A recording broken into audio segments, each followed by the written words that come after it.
عنوان موضوع سخن جو اس عشرہ اذا کے لیے انتخاب کیا گیا، تربیت نفس اور تعلیمات نبی اکرم، انشاءاللہ اسی حوالے سے گفتگو آگے پڑے گی۔ اور کل شب حافظ صاحب کی خدمت میں جب حاضر ہوا تو انہوں نے کہا تعلیمات نبی کے ساتھ تعلیمات آل نبی بھی لگا دیجئے، تو انشاءاللہ وہ تو آئے گا، اس کے بغیر تو عشرہ ہو ہی نہیں سکتا۔ آپ لوگ بذات سے واقف ہیں، ایک بلند ترین صلوات پڑھ دیجئے۔ اللہم صلی علی محمد و آل محمد۔ سورہ توبہ کی 128ویں آیت کی تلاوت کا شرف حاصل کیا۔ اللہ نے ہماری ہدایت کے لیے، اللہ نے ہماری تربیت کے لیے، اللہ نے ہم سب کو صراط مستقیم پر لانے کے لیے ابراہیم نبی کی مانگی ہوئی دعا پوری کی۔ سورہ بقرہ کی 129ویں آیت ہے۔ حضرت ابراہیم نے خانہ کعبہ بناتے وقت جب دعائیں مانگی، اس میں ایک دعا یہ تھی، ربنا وابعث فیہم رسولا من انفسہم یتلو علیہم آیاتک ویعلمہم الکتاب والحکمت ویزکیہم انک انت العزیز الحکیم۔ بار الہ تو انہی میں سے ایک ایسا رسول بھیج دے جو ان کے سامنے کتاب کی تلاوت کرے، جو ان کا تزکیہ کرے، جو انہیں پاک و پاکیزہ کرے۔ تو عزت والا بھی ہے، تو حکمت والا بھی ہے۔ حضرت ابراہیم نے دعا کی، سورہ جمعہ سب کو یاد ہے جو جمعہ پڑھنے والے ہیں، هو الذی بعث فی الامیین رسولا منہم یتلو علیہم آیاتہ ویزکیہم ویعلمہم الکتاب والحکمت وان کانوا من قبل لفی ضلال مبین۔ وہ اللہ اپنا تعارف کرا رہا ہے مصطفیٰ کے ذریعے سے۔ وہ اللہ الذی بعث فی الامیین، جس نے امیوں میں ایک رسول بھیجا، انہی میں سے یتلو علیہم آیاتہ، وہ آیات کی تلاوت کرتا ہے، ویزکیہم، ان کا تزکیہ کرتا ہے، ویعلمہم الکتاب والحکمہ، انہیں کتاب و حکمت کی تعلیم دیتا ہے، اگرچہ وہ اس سے پہلے کھلی گمراہی میں تھے۔ سورہ آل عمران 164ویں آیت میں اللہ نے کہا لقد من اللہ علی المؤمنین اذ بعث فیہم رسولا من انفسہم۔ اللہ نے لوگوں پر احسان کیا، ابراہیم کی دعا پوری کر کے اللہ نے احسان کیا۔ سورہ آل عمران کیا احسان کیا اللہ نے انہی میں سے ایک رسول اٹھا دیا۔ یہ انہی میں سے کیوں ہے؟ علماء نے وجوہات ذکر کی۔ ایک وجہ، عرب ایک ایسی قوم تھی جو اپنوں کی بات نہ سنے، وہ باہر سے آنے والے کی کہاں سے سنتی؟ تو رسول انہی میں سے جس کو انہوں نے بچپنے سے دیکھا، شروع سے دیکھا، یہ صادق بھی ہے، یہ امین بھی ہے۔ اب اللہ سورہ توبہ میں 128ویں آیت میں اسی رسول کی عظمت کو بیان کرتے ہوئے یہ خطاب کرتا ہے، اللہ اکبر، لقد جاءکم، پوری توجہ چاہ رہا ہوں اس آیت کے اوپر مقام مصطفیٰ سمجھنے کے لیے۔ ایک بہترین آیت، بڑے بڑے علماء نے عظمت مصطفیٰ کے لیے اس آیت کو دلیل قرار دیا۔ هو الذی، اللہ اکبر، کون ہے وہ اللہ؟ لقد جاءکم رسول من انفسکم، آ گیا تمہارے پاس ایک رسول من انفسکم، تمہیں میں سے، عزیز علیہ ما عنتم، اس رسول پر بڑا گرا گزرتا ہے، بڑا سخت گزرتا ہے اگر تم پریشانی میں آ جاؤ۔ اس رسول سے تمہاری مشقت، تمہاری پریشانی دیکھی، یہ رسول تمہیں سختیوں میں نہیں دیکھ سکتا، یہ رسول کل کو بروز حشر تمہیں عذاب میں نہیں دیکھ سکتا۔ کل میں نے عرض کیا تھا، طائف کے لوگوں سے پتھر کھانے کے بعد بھی رسول ہدایت کی دعا کر رہے تھے۔ اس رسول سے یہ برداشت نہیں ہوگا کوئی مشقت میں آئے، کوئی پریشانی میں آئے، کوئی عذاب میں آئے۔ حریص علیکم، حریص کا معنی میں لالچ والا نہیں کروں گا، مقام مصطفیٰ کے منافی ہے، لیکن حریص کا معنی ہے یہ تڑپتا ہے، حریص کا معنی ہے اس کی آرزو ہے، اس کی تمنا ہے، علیکم، کہ تم سب کے سب راہ ہدایت پر آ جاؤ۔ حریص ہے کہ لوگ ہدایت پر آ جائیں۔ اللہ اکبر، یہ کیسا ہادی ہے جو تڑپ رہا ہے لوگ ہدایت پر آ جائیں، جس کا حرص یہ ہے، جس کی تمنا یہ ہے، جس کی تڑپ یہ ہے کہ لوگ ہدایت پر آ جائیں۔ بالمؤمنین رؤوف رحیم، آیت مکمل ہو رہی ہے۔ اللہ کہہ رہا ہے یہ نبی ایسا نبی ہے جو مومنوں کے لیے رؤوف بھی ہے، رحیم بھی ہے۔ بہت توجہ، بہت توجہ۔ اللہ سب بسم اللہ الرحمن الرحیم پڑھنے والے بیٹھے. بسم اللہ الرحمن. یہ الرحیم کس کا نام ہے؟ یہ اسماء حسنہ آپ نے صبح شام ٹی وی پر بھی سنے ہوں گے, نیٹ پر بھی کلپ میں آتے ہیں. اس میں اللہ کا ایک نام ہے رؤوف. 1,24,000 انبیاء کی تاریخ میں اٹھا کر دیکھ لیجئے, چاروں کتابوں کی گارنٹی ہے, کسی نبی کو ایک آیت میں اللہ نے اپنے 2 نام نہیں دیے. ایک آیت کے اندر 2 نام نہیں دیے. اس ایک آیت میں اللہ نے مصطفیٰ کو اپنے 2 نام دے دیے, کہا رؤوف بھی تو ہے, رحیم بھی تو ہے. لیکن کس کے لیے رؤوف اور رحیم؟ بالمؤمنین رؤوف رحیم. اے رسول آپ مومنوں کے لیے رؤوف اور رحیم ہے. اب ظاہر ہے جامع المنتظر ہے, یہاں اگر میں علمی بات نہیں کروں گا تو کہاں کروں گا؟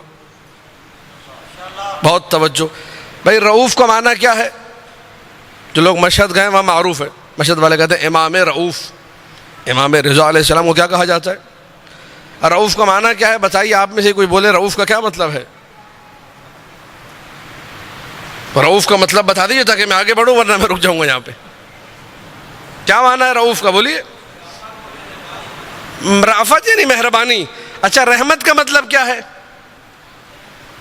توجہ, بڑی توجہ, علمی نقطہ آپ کی خدمت درج کر رہا ہوں, زبان کھول رہا ہوں, زبان عربی زبان کے دقائق آپ کے سامنے رکھ رہا ہوں. رافت کیا ہے؟ مہربانی. رحمت کیا ہے؟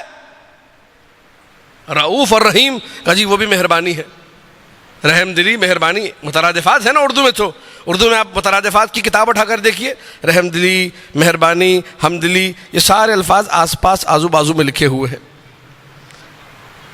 وہ نبی جسے اللہ نے اپنے 2 لقب دیے, رؤوف بھی کہا, ساتھ دیجیے گا میرا, رحیم بھی کہا. لغت والوں سے دست سے ادب جوڑ کے پوچھ رہا ہوں کہ رؤوف اور رحیم میں فرق کیا ہے؟ بڑے بڑے علماء لغت نے لکھا کہ رافت اور رحمت میں فرق یہ ہے کہ رافت کہتے ہیں کسی سے اتنا پیار کرنا کہ اس سے نقصان کو دور رکھا جائے. نقصان کے ازالے کو رافت کہتے ہیں اور فائدہ پہنچانے کو رحمت کہتے ہیں. بڑی توجہ, دونوں مہربانیاں ہیں, لیکن اگر نقصان دور رکھے, باپ ہے نہیں چاہتا بیٹے کا نقصان ہو, اسے رافت کہتے ہیں. باپ ہے چاہتا ہے بیٹے کو فائدہ پہنچے, اسے رحمت کہتے ہیں. یہ نبی رؤوف بھی ہے, یہ نبی رحیم بھی ہے, اسی لیے زندگی بھر رافت کے تقاضے کو پورا کیا, اپنے چاہنے والے کو علی کے دشمن سے دور رکھا تیرا نقصان نہ ہو جائے. اور رحمت کا تقاضا یہ تھا کہ زندگی بھر علی کے فضائل پڑھتا رہا, فائدہ بھی پہنچتا رہے. بہت توجہ چاہ رہا ہوں.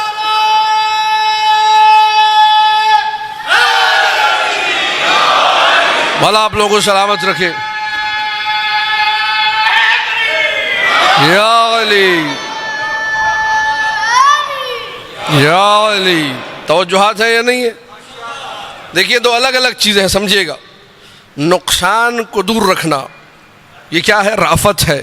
فائدے کو پہنچانا کیا ہے؟ رحمت ہے. نبی رؤوف بھی ہے, رحیم بھی ہے. نبی نے جگہ جگہ بتایا میں رؤوف بھی ہوں. بھئی اللہ کا دیا ہوا لقب ہے, مذاق تھوڑی ہے. میں رحیم, امت سے نقصان کو دور بھی کیا اور فائدہ پہنچایا بھی. تاریخ ہے, مجھے نہیں معلوم, آپ لوگ جا کر دیکھیے گا. نام لینے پہ ویسے ہی پابندی ہے, فری فنڈ میں FIR کٹ جاتی ہے اور قوم اس کے بعد غائب ہوتی ہے, مولوی کورٹ کے چکر لگا رہا ہوتا ہے. تو اس لیے میں کسی کا نام نہیں لے رہا, لیکن تاریخ ہے, شیعہ سنی سب تاریخوں نے لکھا کہ اللہ کے نبی نے جو رؤوف بھی ہے اور رحیم بھی ہے. اب اس کی تحقیق بعد میں کیجئے گا. کسی کو سورہ براءت دے کے بھیجا تھا, پھر واپس بلایا اور کسی اور کو جس کا نام سب جانتے ہیں, یا علی, علی کو بھیجا, یا علی آپ لے کر جائیے. بھائی کیوں؟ کہ اللہ نے کہا ہے وہی پہنچائے گا جو تجھ سے ہوگا. بہت توجہ. لا یؤدی الا رجل منک, اس سورے کو نہیں پہنچائے گا مگر یہ کہ وہ جو تجھ سے ہوگا. تو رأفت کے تقاضے کو نبی نے پورا کیا. توجہ ہے یا نہیں ہے؟ واپس بلا کے رحمت کے تقاضے کو پورا کیا علی کو بھیج کر. توجہات ہے یا نہیں ہے؟ آخری وقت کی نماز کس کو یاد نہیں ہے؟ سارا عالم اسلام جانتا ہے. نبی کی کوئی نماز یاد ہو یا یاد نہ ہو، آخری نماز یاد ہے. بھئی میری جگہ نماز پڑھانے بھیج دو، دعوے دار بہت سارے تھے، اس کو بھیجو، اس کو بھیجو، اس کو. نبی ناراض ہو گئے. رأفت اور رحمت دونوں تقاضے بیک وقت پورے کیے، خود جا کے نماز پڑھائی. جو نبی کی جگہ پر جا رہے تھے انہیں بھی روکا اور خود جا کے رحمت کے تقاضے کو بھی. یہ ساری زندگی کا سلسلہ ہے، رأفت اور رحمت. یا علی حب کا ایمان. علی آپ کی محبت کیا ہے؟ یہ کیا ہو رہی ہے؟ یہ رحمت ہو رہی ہے، یہ نبی کی طرف سے رحمتیں لوگوں کو مل رہی ہے. بتایا جا رہا ہے فائدہ تمہارا محبت علی میں ہے. وَبُغْضُكَ كُفْرٌ وَالنِّفَاقٌ. یا علی آپ کی دشمنی کفر ہے اور نفاق ہے. یہ کیا ہو رہا ہے؟ یہ رأفت کے تقاضے پورے ہو رہے ہیں. بات پہنچ رہی ہے نہیں پہنچ رہی؟ یہ نبی تربیت کر رہے ہیں معاشرے کی. لَيْسَ الدِّينُ إِلَّا الْحُبُّ وَالْبُغْضُ. دین کچھ بھی نہیں سوائے محبت کے اور بغض کے. دین کی بات ہو رہی ہے، دین، پورے دین کی. دین کچھ بھی نہیں سوائے محبت اور بغض کے. محبت اہل بیت سے، بغض دشمنان.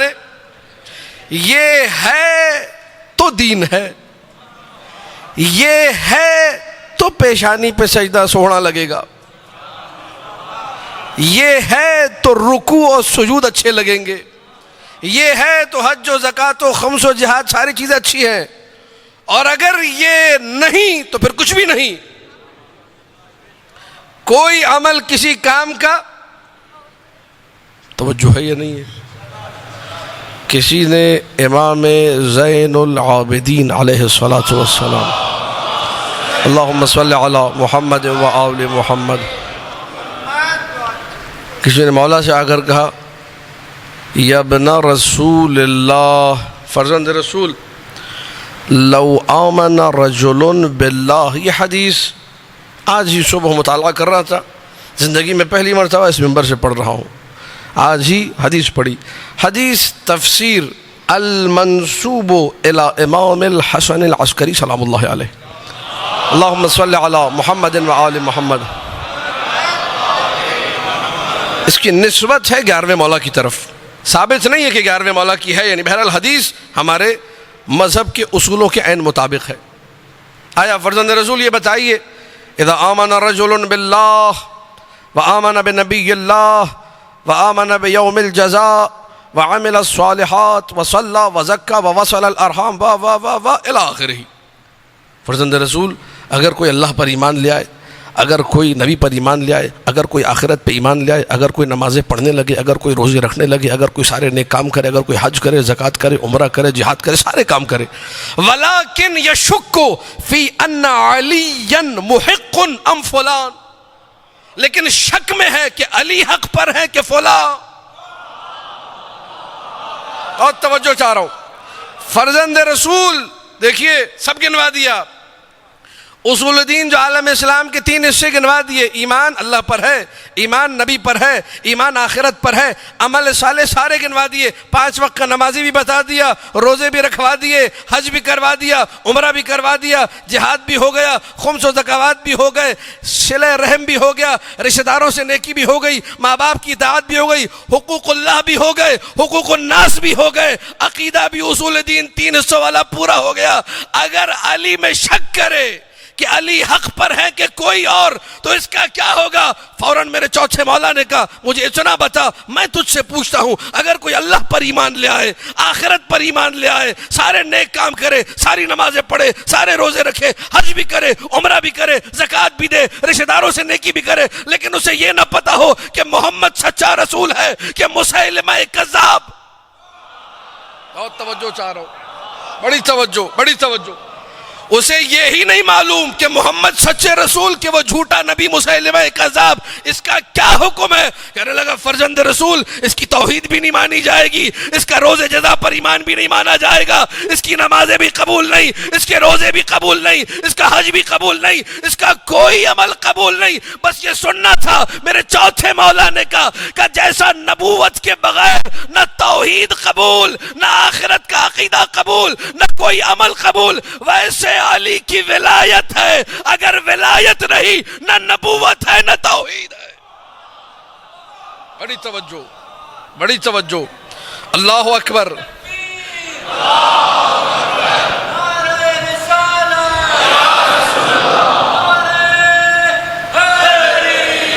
یا علی اللہم صلی علی محمد و آل محمد۔ توجہات ہیں یا نہیں؟ عقیدہ 100% عمل سے اوپر ہے۔ یہ جامع المنتظر سے دیا جانے والا درس ہے، اسے محفوظ کر لیجئے۔ عقیدہ 100% عمل سے اوپر کیوں ہے؟ دو دنی چار والی بات، ایسی بات جو بچے کو بھی سمجھ میں آ جائے۔ اس لیے کہ اگر عقیدہ نہ ہو اور عمل بہترین ہو، یہ ایسی بات ہے اس کو کوئی ڈینائی نہیں کر سکتا۔ روایات معصومین کے چھاؤں تلے، اس کے سائے تلے بات کر رہا ہوں، قرآن کی آیات کے چھاؤں تلے بات کر رہا ہوں۔ اگر عقیدہ نہ ہو عمل بہترین، آپ بتائیے عمل قبول ہو جائے گا؟ ہوگا عمل قبول؟ نہیں ہوگا۔ لیکن اگر عقیدہ پورا ہے، عمل میں گڑبڑ ہو، عمل میں اونچ نیچ ہو، وہ سب کے ہے یا نہیں ہے؟ یہ آپ لوگ بولیں گے، میں بولوں گا ہاں ہے۔ نماز قضا نہیں ہوتی، نامحرم پہ نگاہیں نہیں پڑتی، خواتین کے پردے میں کبھی ہوتی ہے کہ نہیں ہوتی، کبھی کبھار مصلحتاً آج یہ جھوٹ بولتے نہیں بولتے، ایک دوسرے کا مومنین کا مذاق ہم اڑا رہے نہیں اڑا رہے، ساری بری صفات موجود ہیں، تو عمل میں تو کوتاہی ہے، لیکن عقیدہ ہے، بچت ہے یا نہیں ہے؟ بولیے نا میرے ساتھ، کیا ہو گیا؟ آپ لوگ کیوں خاموش ہیں؟ اگر عقیدہ ہے اور عمل میں اونچ نیچ ہے، بچت ہے، لیکن اگر عمل پورا ہے، عقیدے میں اونچ نیچ، بچت نہیں۔ دیکھیے یہ درس ہے، محفوظ کیجئے گا۔ عقیدہ عمل سے اوپر ہے، لیکن اس کا مطلب قطعاً یہ نہیں کہ آپ لوگ بولے جی مولوی صاحب نے کہہ دیا کہ عقیدہ عمل سے اوپر ہے، عمل ایسے ہی رکھو اونچ نیچ والا۔ نا نا نا نا نا نا، عمل میں اگر جان بوجھ کے گڑبڑ کی، ایسی پھٹکار برسے کی، ہو سکتا ہے عقیدے سے بھی ہاتھ دھونا پڑے۔ توجہات ہے یا نہیں ہے؟ کتنے لوگ سے نمازیں نہیں پڑھی، رب کو سجدہ نہیں کیا، آخر میں بے دین ہو کے مرے۔ آپ 100% لکھ کے سائن کر کے دے سکتے ہیں کہ میں آخر میں اسی عقیدے پہ مروں گا؟ نہیں۔ لہٰذا عمل اس لیے ضروری ہے، عمل کی اہمیت کم نہیں ہے، بہت بڑی اہمیت ہے۔ عمل کی اہمیت یہ ہے کہ عمل جب تک اچھا رہے گا، عقیدہ بھی بچا رہے گا۔ دیکھیے بات مکمل سنیے گا، یہ نہیں کہ شروع کے جملے سن کے آخر کے چھوڑ دیں۔ عمل کی اہمیت یہ ہے کہ یہ عقیدے کو بھی بچا کے رکھتا ہے، محفوظ رکھتا ہے۔ انسان نماز پڑھتا ہے، حدیث میں ہے، آپ سب کو یاد ہے، 5 ٹائم اگر کوئی بندہ نہائے، معصوم کے جملے ہیں، 5 ٹائم اگر کوئی بندہ غسل کرے، 5 وقت، تو کیا کوئی کہہ سکتا ہے یہ میلا ہوگا، کچیلا ہوگا، گندا ہوگا؟ بھائی دن میں 5 دفعہ نہاتا ہے، نہیں، کہ 5 وقت کی نماز بھی ایسے ہی ہے، تمہاری روح کو پاک و پاکیزہ کر دیتی ہے۔ کتنا بڑا فائدہ ہے۔ روزہ ہے اسی طریقے سے، لعلکم تتقون، تاکہ تم تقوی اختیار کرو، تقوی آئے گا روزے کی وجہ سے۔ خمس جو لوگ ادا نہیں کرتے، مشکلات کا شکار۔ بھئی پیٹ میں جب حرام جائے گا، وہ مال جس کا خمس ادا نہ کیا ہو، اگر اس میں تصرف کیا، کھا لیا، پیٹ میں حرام گیا۔ جب پیٹ میں حرام گیا تو نہ نماز قبول نہ روزہ قبول۔ کتنا آسان کر دیا علماء نے، ایک اجازت لینی ہے آپ نے۔ سیستانی صاحب نے اور آسان کر دیا، بابا سہم سادات اپنے ہاتھوں سے غریب سیدوں میں تقسیم کر دو۔ سہم امام مولانا صاحب کے پاس جائیں، وکیل کے پاس جائیں، مرجع کے پاس جائیں، بھائی میں اپنی مرضی سے فلاں ادارے کو دینا چاہ رہا ہوں، آپ کو جامع المنتظر کو نہیں دینا، آپ کسی اور ادارے کو دیتے، مرضی سے اجازت لے لے، دینا ہے تو بہترین ادارہ ہے، کام کر، آپ کی سمجھ میں نہیں بھی آتا۔ لوگ ایسے نادان، ایسے بیوقوف، دنیا کے صدقات و خیرات کر رہے ہیں، غریبوں میں پیسہ تقسیم کر رہے ہیں، خمس نہیں دیتے، مستحب کر رہے ہیں، واجب نہیں کر رہے. عمل سے دور ہے، اس کا مطلب ہے عمل ان تک پہنچا نہیں ہے. آپ کا عمل وہ ہے جو عقیدے کو بچا کے رکھے گا. لیکن خبردار کوئی تبلیغ کے نام پہ، خبردار کوئی لوگوں کو راہ ہدایت کے نام پہ، خبردار کوئی لوگوں کو صراط مستقیم پہ لانے کے نام پر یہ نہ کہے کہ اگر تمہاری نمازیں نہیں، تمہارے روزے نہیں، پچھلے سال کے جملے یاد کیجئے، پچھلے سال عشرے کے جملے، تمہارا عمل ٹھیک نہیں تو تمہاری عزاداری قبول نہیں، تمہارا عقیدہ قبول نہیں. یہ بڑا ہی غلط جملہ ہے. کسی کے بارے میں ہمیں یہ کہنے کا حق نہیں جو نماز نہیں پڑھتا اس کا بیڑا غرق ہو گیا. نہ بابا، آپ اچھے بنے، آپ مومن بنے، آپ علی والے بنے. آپ کہیں جو نماز نہیں پڑھتا، یہ بتاؤ علی والا ہے؟ یہاں ہے. میں دعا کرتا ہوں اللہ اسے نماز پڑھنے کی توفیق عطا کرے. رویے کو بدلیے، سوچ کو بدلیے. بھائی گناہگار ہے، فرش عزا پہ لے کر آؤ، شاید اس فرش عزا کے صدقے اس کا مقدر سنور جائے. کوئی بھی گنہگار آ جائے، ہم ان اماموں کے نام لیتے ہیں کہ جن اماموں نے کسی کو روکا نہیں روکا. جو گنہگار آ رہا ہے آنے دو، در اہل بیت پہ آئے، معرفت حاصل کرے، آگے بڑھ جائے. یہ ہم نے کس روش کو اپنا لیا ہے؟ جو ہمارے مزاج سے نہ ملتا ہو اس کو ہم نے دین سے خارج کر دیا. نہ، نبی نے تو درس یہ دیا. تربیت مصطفیٰ یہ ہے، تربیت نفس از طریق مصطفیٰ. تربیت نفس نبی اکرم کے ذریعے. جو جس عالم میں ہے، نبی سے برا سلوک رکھنے والے، نبی کے خلاف باتیں کرنے والے، آپ تصور نہیں کر سکتے. آج اگر کوئی ایک لفظ نبی کی شان کے بارے میں کہے، ہم کیا کہتے ہیں اسے؟ یہ کافر ہے، گستاخ رسول ہے، واجب القتل ہے، اسے پھانسی پہ لٹکا دو، اسے گولی مار دو. اور پاکستان وہ ملک ہے، اس میں ایسے سینکڑوں واقعات ہوئے ہیں کہ کسی نے اگر شان مستقیم گستاخی ہلکی سی بھی کی، اس کو اگلے دن کسی نے آ کے مار دیا. نبی کے زمانے کو ذرا دیکھیے، وہ لوگ جو نبی کے سامنے آ کر گستاخی کر رہے تھے، نبی نے کیا کیا؟ ہم لوگ مسلمان ہیں، ہمارے لیے واقعاً قابل برداشت نہیں. یہ ایک الگ سینیریو ہے، الگ پس منظر ہے. لیکن وہاں جائیے، بدترین اذیت نبی کو دی گئی. وہ جو ہر روز نبی کے رستے میں کچرا رکھتی تھی، وہی عورت جب مریض ہوئی تو نبی اس کی عیادت کو پہنچے، اس کا حال پوچھنے کو پہنچے کہ اس کا کیا حال ہے. پتہ چلا جی وہ نبی کا حسن اخلاق دیکھ کر ایمان لے کر آ گئی. توجہ ہے یا نہیں ہے؟ یہ آپ نے اماموں کے واقعات پڑھیں کہ جی امام کے بارے میں کسی نے آ کے نازیبہ جملے استعمال کیے، امام کے گھر والوں کے بارے میں، امام کی والدہ ماجدہ کے بارے میں کہ وہ کنیز تھی، لوگوں کے گھروں میں کام کرتی تھی. تو مولا نے ہاتھ اٹھا کے کیا کہا؟ کبار الہ، اگر جیسا یہ کہہ رہا ہے میری ماں ویسی ہے تو میری ماں کی بخشش فرما، اور اگر نہیں تو اس کی بخشش فرما. یہ معصوم سے کیوں نہیں سیکھتے؟ آج میں برائی کر دوں تو میں آپ کی نگاہوں سے گر جاؤں، آپ برائی کر دیں تو آپ میری نگاہوں سے گر جائیں. کوئی کسی کے لیے وسعت قلبی رکھنے کو تیار. نبی نے وسعت قلبی کا درس دیا. نبی نے کہا دلوں کو بڑا کرو، ایک دوسرے کو معاف کرو. اوس اور خزرج جن کی 400 سالہ پرانی جنگ چلی آ رہی تھی، جدی پشتی لڑتے آ رہے تھے، نسل در نسل خون ریزی کا سفر جاری تھا. نبی نے آ کے ان سب کو بھائی بھائی بنا دیا، 400 سالہ جنگ کا خاتمہ کرا دیا.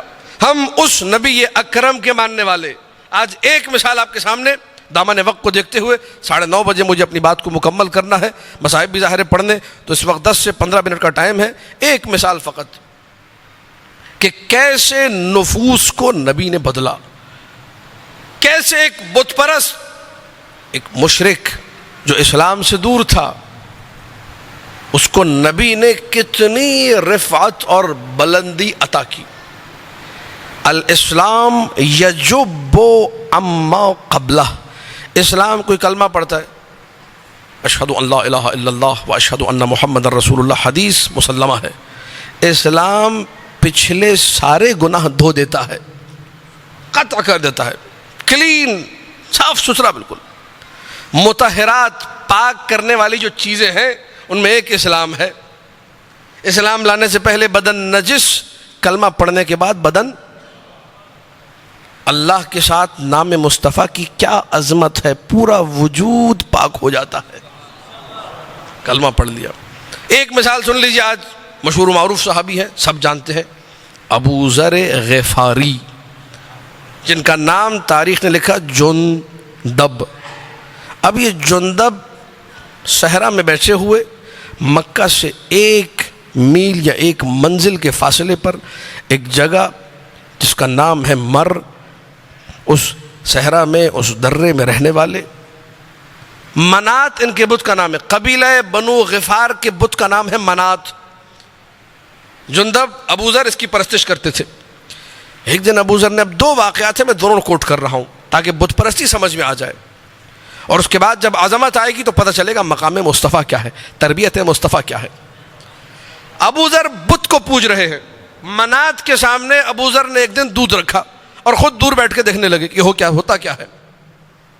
تھوڑی دیر میں ایک لومڑی آئی. لومڑی نے دودھ پیا. دودھ پینے کے بعد اپنے جسم سے خارج ہونے والا فضلہ بت کے سامنے پھینکا اور چلتی بنی. ابوذر نے اشعار پڑھے، میں مختصر کر رہا ہوں. ابوذر نے کہا کہ وہ خدا جس پہ لومڑیاں موت کر جائیں، توجہ چاہ رہا ہوں، جس کا کھانا دوسرے کھا جائیں، وہ کیسا خدا ہے وہ، جس میں نہ رأفت ہے نہ رحمت ہے، کچھ بھی نہیں ہے. ایک روایت یہ ہے کہ ابوذر اس واقعے کے بعد حنفاء میں شامل ہو گئے. اس وقت بھی اسلام کے آنے سے پہلے، نبی کریم کے اعلان سے پہلے، وہ لوگ تھے جو دین ابراہیمی پر باقی تھے، ان کی صفوں میں جا کے شامل ہو گئے. یعنی رسول کے آنے سے پہلے مسلمان ہوئے اس واقعے کے مطابق. دوسرا واقعہ جو عمالی صدوق میں ہے، جو مناقب ابن شہراشوب میں ہے، جو ہمارے بزرگ علماء نے لکھا، وہ یہ کہ ایک دن ابوذر غفاری بکریاں چرا رہے تھے. بت پرست ہے لیکن بکریاں چرا رہے ہیں، تو اچانک ہی کسی بھیڑیے نے حملہ کیا. ابوذر نے ڈنڈے سے مار کے بھیڑیے کو بھگا دیا. بھیڑیا پھر گھوم کے دوسری طرف سے آیا، ابوذر نے مار کے پھر بھگایا. تیسری دفعہ جب بھیڑیا پھر آیا تو ابوذر نے کہا تو کتنا خبیث بھیڑیا ہے. ابوذر ہم کلام ہوئے بھیڑیے سے اور غصے میں آ کے کہا بڑا خبیث بھیڑیا ہے. 2 دفعہ بھگایا، پھر آ گیا. بھیڑیا فصیح عربی زبان میں بولا، ابوذر مجھ سے زیادہ خبیث وہ ہیں جن کے سامنے رب کا آخری پیغمبر آ گیا پھر بھی اس کی سنتے نہیں ہیں. اور توجہ، مولا آپ لوگوں کو سلامت رکھے جنہوں نے اس جملے کو محفوظ کیا. حیوان، قرآن نے کہا نا کچھ لوگ حیوانوں سے بھی بدتر ہیں. اب حیوان خود کہہ رہا ہے کہ یہ مکے والے مجھ سے بھی بدتر ہیں. اولئک ہم کالانعام بل ہم اضل، وہ لوگ جانوروں کی مانند بلکہ جانوروں سے بھی پست. ابوذر مجھے خبیث کہہ رہے ہو؟ مجھ سے زیادہ خبیث مکہ کے وہ لوگ ہیں جو نبی کی بات سنتے ہی نہیں. ابوذر کا دماغ کھٹکا، غلے کو چھوڑا، روانہ ہوئے مکہ کی طرف. نبی اکرم کو ڈھونڈتے ہوئے آئے اور ہاتھوں پہ کلمہ پڑھا. توجہ، بڑی توجہ، یہ رب کی دی ہوئی توفیق، اسے کہتے توفیق. اور ابوذر کو کیا معلوم مکہ میں کیا ہو رہا ہے. بھیڑیے نے آ کے بتایا. نہ جانے کون سی نیکی ہوگی کہ رب نے کھینچ کے مصطفیٰ تک پہنچا دیا. توجہ چاہ رہا ہوں، بڑی توجہ. آ گئے ابوذر ہے، غلے والا ہے، چرواہا ہے، دنیا کے جانور اس کے پاس ہے، مویشی اس کے پاس ہے، پیسے والا بندہ ہے، بنو غفار کا بندہ ہے. لیکن جب راہ رسول میں یہ اسلام لانے والوں کی فہرست دیکھیے، کچھ نے لکھا 4تھا اسلام لانے والا بندہ ابوذر، کچھ نے لکھا 5واں اسلام لانے والا بندہ ابوذر، کچھ نے 6. بس یہ 3 قول ملیں گے، 4تھا، 5واں، 6، اس سے زیادہ نہیں ملے گا. یعنی شروع کے ٹاپ 10 میں شامل ہے ابوذر، جنہوں نے نبی کی حقانیت کا اعلان کیا، نبی کے ہاتھوں پہ کلمہ پڑا. اب ابوذر ہو گئے، بتائیے مسلمان ہو گئے نہیں ہو گئے. اب جب بات آتی ہے ولایت کی، توجہ، اب پتہ چلتا ہے ابوذر کسے کہتے ہیں. وہ جو بت پرست تھا، بت پرست سے بڑا جھوٹا کوئی نہیں ہے. جملہ ضائع نہ کیجیے گا. بت پرست سے بڑا جھوٹا جو کہے کہ جی بت خدا ہے اور کائنات کی سب سے بڑی حقیقت قل هو اللہ احد کا منکر بن جائے، جو اللہ کا انکار کر دے، جس پر کائنات کا ذرہ ذرہ گواہی دے رہا ہے. یہ چرند، یہ پرند، یہ آسمان، یہ زمین، یہ حیوانات، میں، آپ، ہمارا وجود. پچھلے سال پورا اشرا معرفت نفس پہ پڑھا میں نے. ہمارے بدن کی نس نس گواہی دے رہی ہے کہ اللہ ہے یا نہیں ہے؟ تو جو اتنی بڑی حقیقت کا انکار کر کے پتھر کے صنم کو خدا مان لے، اس سے بڑا جھوٹا ہوگا کوئی؟ تو جو بت پرست ہے وہ سب سے بڑا جھوٹا ہے. میں جملہ کہنا چاہ رہا ہوں، جو بت پرست ہے وہ سب سے بڑا، بت پرستی چھوڑ کے نبی کے قدموں میں آ گیا، مصطفیٰ کے قدموں میں آ گیا. مصطفیٰ نے عنوان دیا، کہا ابو ذر وہ ہے ما اولت الخضراء ولا اقلت الغبراء علی ذی لہجۃ اصدق و ابر من ابی ذر. آسمان نے کسی ایسے پر سایہ نہ کیا، زمین نے کسی ایسے کا بوجھ نہ اٹھایا جو ابو ذر سے زیادہ سچا ہو. دیکھیے گفتگو تھوڑی سخت ہو گئی ہے لیکن میرا ساتھ دیجیے گا.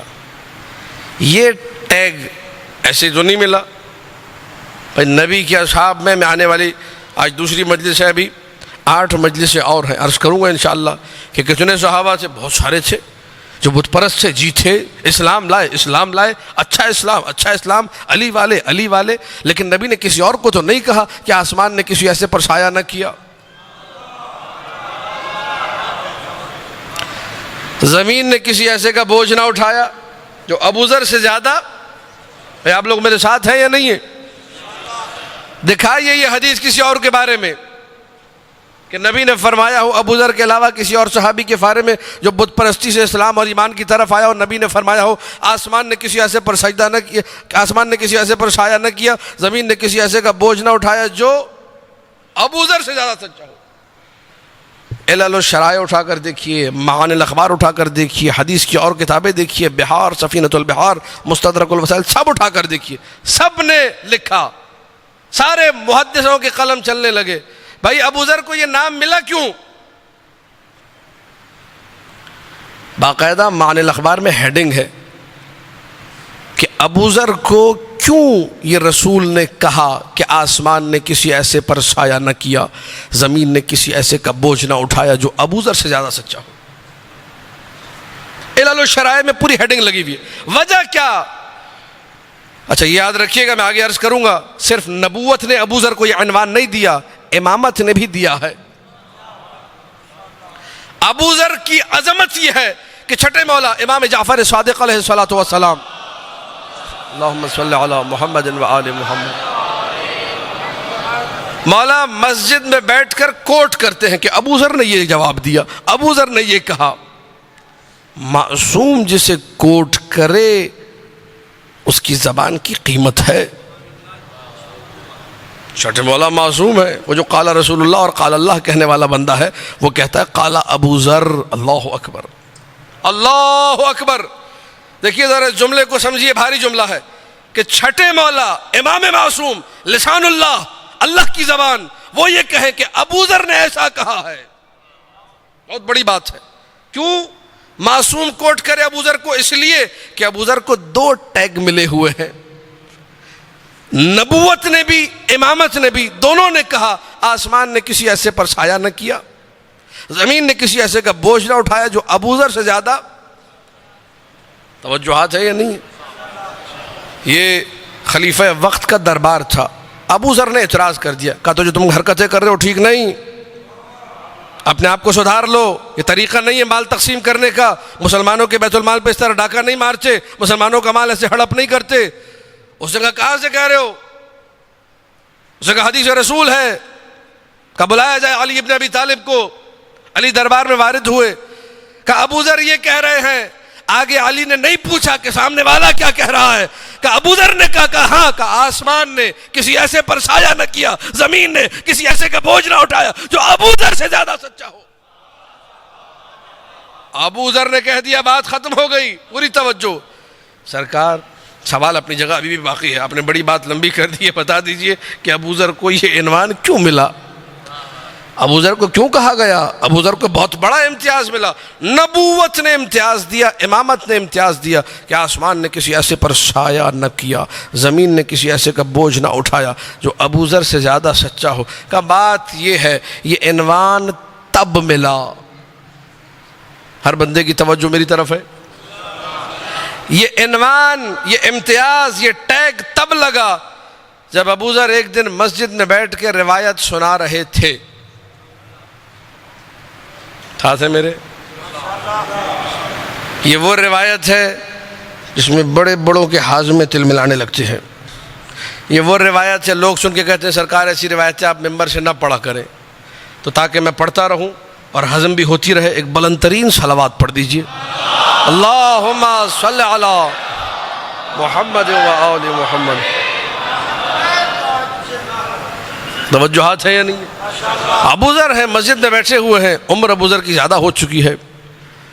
ابو ذر کہہ رہے ہیں بات یہ ہے لوگوں سنو، کل شب میں اپنے گھر سے نکلا تو میں نے دیکھا رسول اپنے حجرے سے نکل رہے ہیں، میں بھی رسول کے پیچھے پیچھے چلنے لگا، میں نے دیکھا رسول چلتے چلتے اپنے بابا حضرت عبداللہ کی قبر کے پاس پہنچے، وہاں نبی نے 2 رکعت نماز ادا کی، اس کے بعد دعا کی، جیسے ہی 2 رکعت نماز کے بعد نبی نے دعا کی، فانشق قبر ابی، رسول کے بابا کی قبر پھٹ گئی، زمین الگ ہونا شروع ہو گئی، قبر پوری کھل گئی، جب قبر کھل گئی اس میں سے حضرت عبداللہ برآمد ہوئے۔ بڑی توجہ، بڑی توجہ، یا ابتاہ، بابا جان شہادت دیجیے اللہ کی، انہوں نے گواہی دیا اشہد ان لا الہ الا اللہ۔ آدھے سے زیادہ عالم اسلام نبی کے ماں باپ کو کیا کہتا ہے آپ بہتر جانتے ہیں، یہ حکمت ہے اس فعل میں بھی، اللہ اکبر، نبی کے ماں باپ پہ ہماری جانیں قربان۔ اہل سنت علماء میں بھی اچھے علماء ہیں، جلال الدین سیوطی نے 9 رسالے لکھے ہیں نبی کے ماں باپ کے اسلام پہ، میرے پاس 9 کے 9 رسالے ایک جلد کے اندر موجود ہیں میری لائبریری میں۔ جلال الدین سیوطی اہل سنت کا بڑا عالم، اس نے لکھے 9 رسالے ایمان آباء نبی پر، لیکن بہت سارے لوگ ہیں جو نہیں مانتے، تو یہ ہماری تشفی قلب کے لیے، علی والوں کے دلوں کو مطمئن کرنے کے لیے بڑی کمال کی حدیث ہے۔ اللہ اکبر، بابا گواہی دیجیے اللہ کی، اشہد ان لا الہ الا اللہ، بابا گواہی دیجیے نبوت کی، یہ ہے عبداللہ کا مقام، اشہد ان ابنی محمد الرسول اللہ، میں گواہی دیتا ہوں میرا بیٹا محمد اللہ کا رسول ہے۔ بابا گواہی دیجیے ولایت کی، میرے ساتھ ہے یا نہیں ہے؟ پوچھا عبداللہ نے یا بنیہ من الولی، بیٹا ولی کون ہے؟ کہا الولی ہوا ھذا علی، علی ولی ہے۔ حضرت عبداللہ نے کہا اشہد ان علی ولی اللہ، واپس گئے قبر میں، معانی الاخبار پڑھ رہا ہوں، علل الشرائع پڑھ رہا ہوں، واپس گئے قبر میں، قبر بند ہو گئی، ابو ذر فرما رہے ہیں، ابو ذر مسجد میں بیٹھے نقل کر رہے ہیں، پھر نبی آگے بڑھے، اپنی والدہ ماجدہ کی قبر کے پاس پہنچے، 2 رکعت نماز ادا کی، قبر پھٹی، والدہ ماجدہ باہر آئیں، بالکل ویسا ہی ہوا جیسے عبداللہ کی قبر پہ ہوا تھا، توحید کی گواہی، رسالت کی گواہی۔ بیٹا ولایت کیا ہے؟ کہا اما جان علی ولی ہے، اشہد ان علیٰ۔ توجہات ہے یا نہیں ہے؟ ابو ذر نے جب حدیث بیان کی، مسجد میں بیٹھے لوگ کہنے لگے سٹھیا گیا ہے، پاگل ہو گیا ہے، بڈھا ہے، دماغ کام نہیں کرتا، پتہ نہیں رات میں کیا دیکھا ہے اور ہمیں کیا بتا رہا ہے۔ لوگ ابو ذر کو جب پاگل کہہ رہے تھے، لوگ ابو ذر کو جب مجنون کہہ رہے تھے، لوگ ابو ذر کو جب دیوانہ کہہ رہے تھے، جب سٹھیایا ہوا کہہ رہے تھے، ایسے میں مسجد کے دروازے سے اللہ کے سب سے بڑے نبی مصطفیٰ نے قدم رکھا، اور جب یہ دیکھا کہ علی کی ولایت پر ہلچل مچی ہوئی ہے، کوئی پاگل، کوئی مجنون، کوئی دیوانہ، کوئی سٹھیایا ہوا کہہ رہا ہے، فوراً میرے مصطفیٰ نے کہا آسمان نے کسی ایسے پہ سایہ نہ کیا، زمین نے کسی ایسے کا بوجھ نہ اٹھایا جو ابو ذر سے زیادہ سچا ہو۔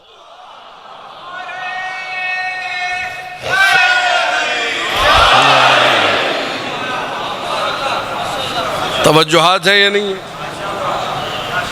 پتہ یہ چلا، بات یہ علم میں آئی کہ ابو ذر کو بھی اگر سچائی کا انعام ملا تو علی علی کرنے پہ ملا ہے۔ توجہات ہے یا نہیں؟ اللہ اکبر۔ ذکر علی کیا تو ابو ذر کو عنوان ملا ہے۔ آسمان نے کسی ایسے پہ سایہ نہ کیا، زمین نے کسی ایسے کا بوجھ